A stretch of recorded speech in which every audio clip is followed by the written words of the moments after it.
Hey guys, welcome back to another new video. आप सबका स्वागत है मेरे चैनल पे। आज की वीडियो में हम लोग सॉल्व करने वाले हैं कुछ questions on one word substitution. ये पार्ट 3 है। पार्ट 1 एंड पार्ट 2 मैंने आपको बता दिया है। अगर आपने वो वाला वीडियो नहीं देखा तो आप जाके देख लो, मैं उसका लिंक आई बटन में दे दूंगा। ये आपका क्लैट प्रिपरेशन का इंग्लिश वाला सब्जेक्ट का चल रहा है ये सीरीज। तो वन वर्ड सब्स्टिट्यूशन में अभी और भी क्वेश्चंस कराऊंगा, उसमें आप ध्यान से देखिएगा। तो चलिए स्टार्ट करते हैं आज की वीडियो को। और अगर आपने अभी तक मेरे चैनल को सब्सक्राइब नहीं किया तो सब्सक्राइब आप कर दो, ताकि आपको और भी क्लैट से रिलेटेड वीडियोस मिलते रहें। तो चलिए स्टार्ट करते हैं आज की वीडियो को। तो सबसे पहला क्वेश्चन आप देख लीजिए क्या करना है। In the questions given below, out of 4 alternatives choose the one which can be substituted for the given word और सेंटेंस। पहला क्वेश्चन क्या है, प्रिंटिंग यूजिंग अ स्टोन और a metal plate with a completely smooth surface. किसी चीज को print करना किससे, स्टोन से और मेटल प्लेट से, with a completely smooth surface. इसको हम लोग क्या कहते हैं? इसको हम लोग कहते हैं लिथोग्राफी। ठीक है, तो आपका करेक्ट आंसर जो है वो करेक्ट ऑप्शन जो है ये लिथोग्राफी है। ठीक है, अब ये बाकी 3 ऑप्शंस क्यों नहीं है ये हम लोग जानते हैं। जियोग्राफी क्या होता है? जियोग्राफी होता है mapping of earth and its formation. C astronomy क्या होता है? एस्ट्रोनॉमी होता है study of celestial bodies. Calligraphy क्या होता है? कैलीग्राफी होता है art related to ornate good handwriting. अच्छा राइटिंग का जो आर्ट होता है उसको हम लोग कहते हैं कैलीग्राफी। ठीक है, तो इसलिए ये B, C and D options नहीं होंगे, only A will be the correct option. A will be the correct option. ठीक है, नेक्स्ट क्वेश्चन पे जाते हैं। Second question, that is study of birds को हम लोग क्या कहते हैं? स्टडी ऑफ बर्ड्स को जियोलॉजी कहते हैं? नहीं। एविएशन कहते हैं? नहीं। बायोलॉजी कहते हैं? नहीं। क्या कहते हैं? ऑर्निथोलॉजी। तो ये ध्यान से आपको सब याद रखना होगा कि स्टडी ऑफ बर्ड्स को हम लोग ऑर्निथोलॉजी कहते हैं। अब बाकी ऑप्शंस क्यों नहीं है ये भी हम लोग जान लेते हैं। जियोलॉजी का मतलब क्या होता है? जियोलॉजी का मतलब होता है study of earth and rocks. पत्थर और धरती के बारे में पढ़ने का जो होता है उसको हम लोग कहते हैं जियोलॉजी। ठीक है, एविएशन क्या होता है? एविएशन होता है study of flying aeroplanes. Aeroplanes के बारे में पढ़ना उसको एविएशन कहते हैं। बायोलॉजी क्या होता है? बायोलॉजी होता है स्टडी ऑफ लिविंग थिंग्स। ठीक है, तो इसलिए आपका option A, option B and option D correct answer नहीं है। Only the correct option is option number C. ठीक है, अब हम लोग बात करते हैं क्वेश्चन नंबर 3। इसमें study of sound and sound waves को हम लोग क्या कहते हैं? इसको हम लोग कहते हैं एकॉस्टिक्स। तो option number B is the correct answer. ठीक है, कैलीग्राफी मैंने आपको बताया था कि art related to ornate and good handwriting, इसको हम लोग कैलीग्राफी कहते हैं, इसलिए ये भी आपका ऑप्शन रॉन्ग हो जा रहा है।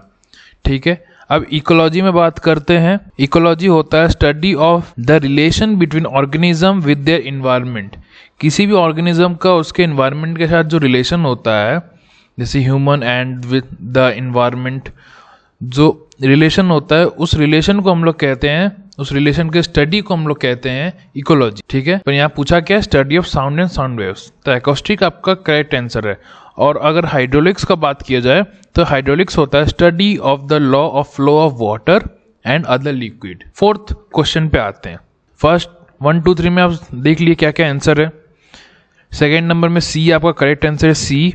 इसमें आपका करेक्ट आंसर बी है और फर्स्ट वाले में ए था। फोर्थ नंबर क्वेश्चन पे आते हैं। वन विथ अनलिमिटेड पावर, एक आदमी जिसके पास अनलिमिटेड पावर है, बहुत अनलिमिटेड मतलब नेवर एंडिंग। ठीक है, तो पहला ऑप्शन क्या आता है? पहला ऑप्शन आता है एंथ्रोपोलॉजी। एंथ्रोपोलॉजी क्या होता है? एंथ्रोपोलॉजी होता है स्टडी ऑफ ह्यूमन डेवलपमेंट। तो ये तो वो चीज हुआ नहीं जो क्वेश्चन में पूछा है, तो ये ऑप्शन आपका कट आउट हो जाता है। कार्डियोलॉजिस्ट, कार्डियोलॉजिस्ट वो डॉक्टर होता है जो हार्ट डिजीज के बारे में या फिर हार्ट से रिलेटेड डील करता है। ठीक है, तो ये भी आपका नहीं हुआ। एस्ट्रोनॉमी क्या होता है? मैंने आपको बताया था, एस्ट्रोनॉमी होता है स्टडी ऑफ सेलेशियल बॉडीज। तो ये भी आपका ऑप्शन नहीं होगा। बचा क्या? ऑटोक्रेट। ऑटोक्रेट जो है वो करेक्ट आंसर, तो इसमें डी जो है वो करेक्ट आंसर है। ठीक है, अब हम लोग बढ़ते हैं नेक्स्ट क्वेश्चन पे। ये 5वां नंबर क्वेश्चन है। 5वां नंबर क्वेश्चन में क्या बताया जा रहा है या फिर क्वेश्चन क्या है? क्वेश्चन ये है कि an expert in writing by hand, कोई एक एक्सपर्ट जो हाथ से लिखने में एक्सपर्ट है। डर्मेटोलॉजिस्ट क्या होता है? डर्मेटोलॉजिस्ट अगर ध्यान से हम लोग जानेंगे, अगर जानना है अगर, तो डर्मेटोलॉजिस्ट वो डॉक्टर होता है जो स्किन डिजीज से रिलेटेड डील करता है। ठीक है, तो यहाँ पे वो क्वेश्चन तो है नहीं, तो ये ऑप्शन भी आपका रॉन्ग हो जाएगा। सेकेंड बी, कार्डियोलॉजिस्ट, जो मैंने आपको जस्ट अभी थोड़ा देर पहले बताया। कार्डियोलॉजिस्ट का मतलब क्या होता है? जो हार्ट डिजीज से रिलेटेड प्रॉब्लम्स डील करता है जो डॉक्टर, उसको हम लोग कहते हैं कार्डियोलॉजिस्ट।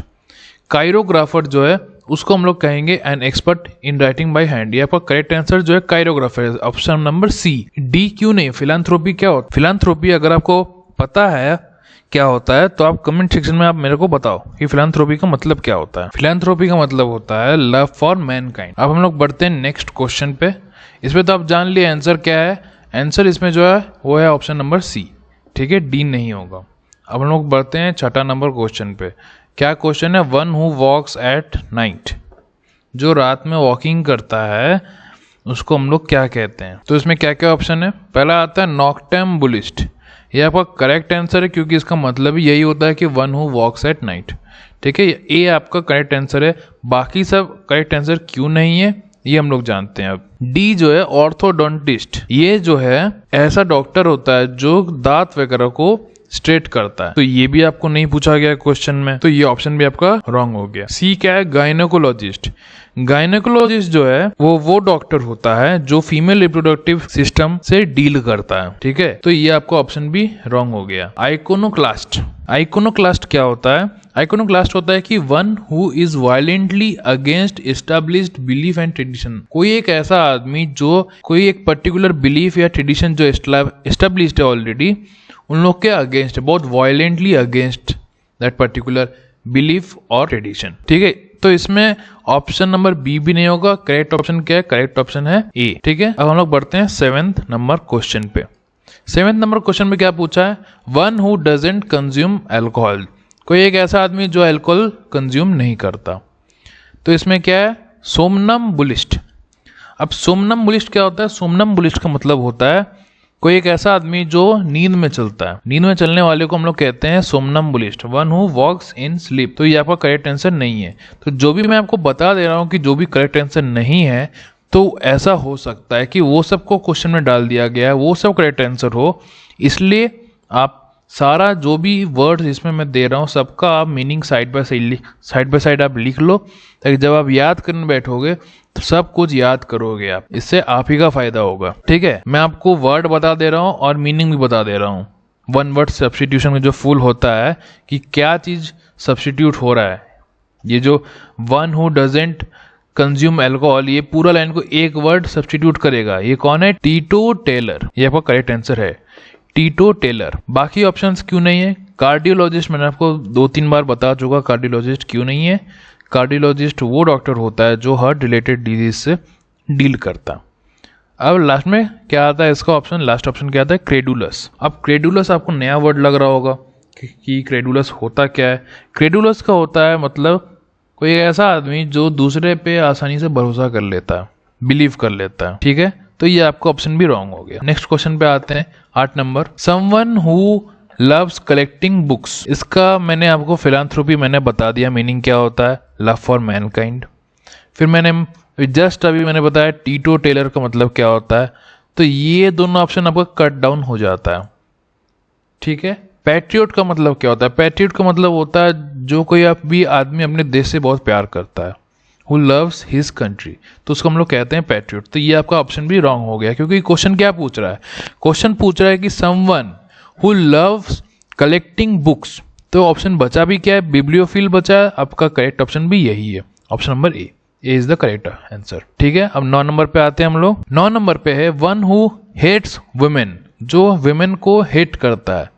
इसका करेक्ट ऑप्शन है ऑप्शन नंबर बी, मिसोगाइनिस्ट, ठीक है। अब यहाँ पे आप ध्यान से देखिए, ये सब ऑप्शन आपको एक ही जैसा लगेगा क्योंकि हम मिसोगैमिस्ट है, मिसानथ्रोपिस्ट है, मिसोगाइनिस्ट है, मिसानड्रिस्ट है। आप कंफ्यूज मत होना इसमें। सिर्फ मिसो आपका ऑलमोस्ट कॉमन है, मिसो है, मिसान है, ठीक है। तो पर इसमें गाइनिस्ट जो वर्ड है, लास्ट का जो पार्ट देखिए गाइनिस्ट जो, ये आपका हो जाएगा हेट फॉर वुमेन। मिसानड्रिस्ट, ये जो ड्रिस्ट वाला पार्ट जो है ये आप देख लीजिए, it is for main, it is for hate for main, one who hate main, ठीक है। तो ये आपका ऑप्शन भी रॉन्ग हो गया।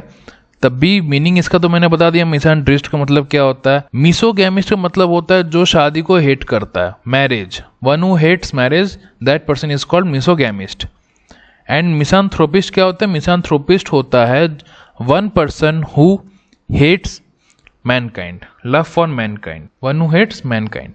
तो आपका ऑप्शन नंबर डी और ऑप्शन नंबर सी भी कैंसिल हो गया। पर आपको ये ध्यान नहीं देना कि फिलहाल कि आपको ये कौन सा ऑप्शन करेक्ट हुआ, कौन सा नहीं हुआ, आपको ये ध्यान देना है कि सारे वर्ड्स का मीनिंग आप साइड बाय साइड आप किसी भी जगह पेज, कॉपी, डायरी में आप लिख लो, वहां से फिर आपको याद करना है।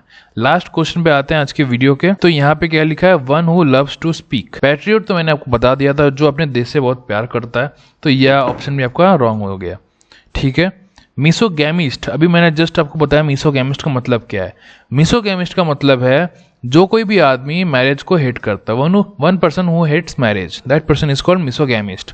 ये आपका भी गलत आंसर। कार्डियोलॉजिस्ट जो है, ये मैं आपको बहुत बार बता चुका हूं, तो ये ऑप्शन भी आपका रॉन्ग है। बचा क्या, लोकुआसियस, तो ये आपका करेक्ट आंसर है। ओके, आई होप आपको आज का वीडियो समझ में आ गया होगा। कहीं भी डाउट आता है, कुछ और वर्ड्स का मीनिंग आपको जानना है, या फिर इस चीज के ऊपर आपको नोट्स चाहिए, आपको मिल जाएगा। आपको कमेंट सेक्शन में बताना होगा। और वीडियो अच्छा लगे तो लाइक कीजिए, शेयर कीजिए, सब्सक्राइब करना मत भूलिए, ताकि आपको और भी क्लैट से रिलेटेड वीडियोस मिलते रहें। और फर्दर और भी लीगल वीडियोस निकलेंगे, साथ ही साथ लॉजिकल, मैथमेटिक्स एंड इंग्लिश भी निकलेंगे। तब तक के लिए बने रहे मेरे साथ।